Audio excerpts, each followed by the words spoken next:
حسرت اس طائر مایوس کی حالت پہ کہ جو حسرت اس طائر مایوس کی حالت پہ کہ جو قید سے چھوٹ کے بھی مائل پرواز نہ تھا، قید سے چھوٹ کے بھی مائل پرواز نہ تھا۔ حسرت اس طائر مایوس کی حالت پہ کہ جو قید سے چھوٹ کے بھی مائل پرواز نہ تھا۔ اس شعر میں شاعر کہہ رہے ہیں کہ مجھے حسرت ہو رہی ہے اس پرندے کی حالت پر، کیونکہ پرندے کا کام کیا ہوتا ہے؟ طائر کا اڑنا، فضاؤں میں اڑنا، اس کی یہ نیچر میں ہوتا ہے۔ وہ کوئی جان بوجھ کے اپنی نیچر کے اپوزٹ نہیں جا رہا، وہ اپنے اس کے نیچر میں یہی ہے کہ وہ فضاؤں میں اڑے گا،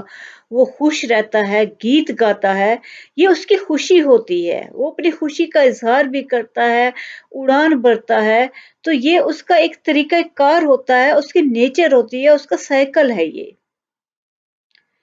تو شاعر کہہ رہا ہے کہ مجھے اس طائر، اس پرندے کی حالت پہ افسوس ہے کہ جسے کچھ عرصہ قید رکھا گیا، لیکن جب اسے قید سے چھوڑ دیا گیا تو وہ مائل پرواز نہیں تھا، وہ قید میں رہنا پسند کر چکا تھا۔ کہ اس میں یہ لیسن بھی دے رہے ہیں کہ کسی انسان کو جب آپ نے اتنا تنگ کیا کہ اس نے آپ سے تعلق رکھنا ہی بند کر دیا، چاہے آپ اچھی ہو کے بھی آئے،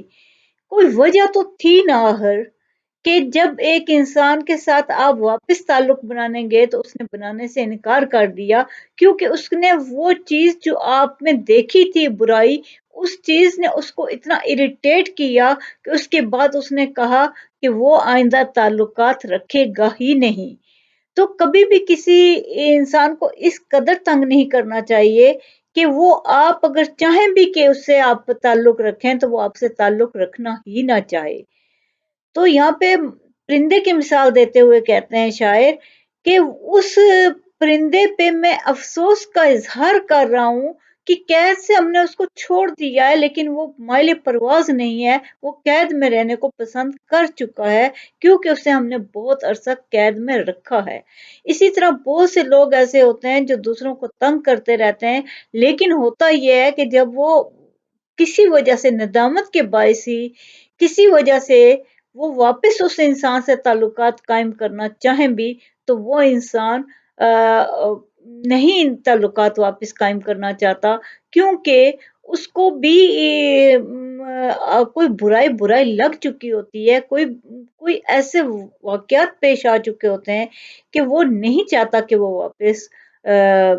کسی بھی لحاظ سے ایسے لوگوں سے رابطہ رکھے، ایسے لوگوں سے بات چیت رکھے۔ تو یہ ایک بہت بڑی حقیقت ہوتی ہے کہ انسان کو کبھی بھی اس حد تک نہیں لے کے جانا چاہیے کہ وہ آپ سے بات چیت کرنا ہی چھوڑ دے، یا وہ اپنے آپ میں دیکھیں، ایک انسان اگر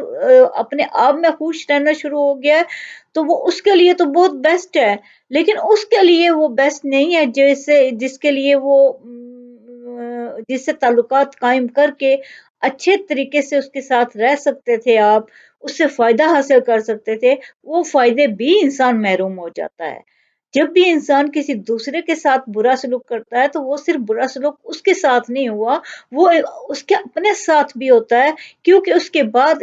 وہ انسان آپ سے کوئی تعلق نہیں رکھے گا، اس سے جو فائدہ آپ کو پہنچ سکتا تھا وہ کبھی بھی واپس نہیں پہنچے گا۔ تو شاعر کہہ رہا ہے حسرت اس طائر مایوس کی حالت پہ کہ جو قید سے چھوٹ کے بھی مائل پرواز نہیں تھا، کہ وہ واپس جانا ہی نہیں چاہ رہا تھا پرواز میں، کیونکہ وہ اس چیز کو پسند کر چکا تھا اپنے لیے۔ تو کسی کے ساتھ بھی کبھی بھی برا سلوک کرنے سے پہلے ضرور انسان کو یہ سوچ لینا چاہیے کہ یہ بھی ہو سکتا ہے کہ وہ ٹھیک ہو اور میں ہی غلط ہوں، اور آئندہ کے لیے میرے راستے وہ بھی بند ہو جائیں جو کہ فائدے کے تھے۔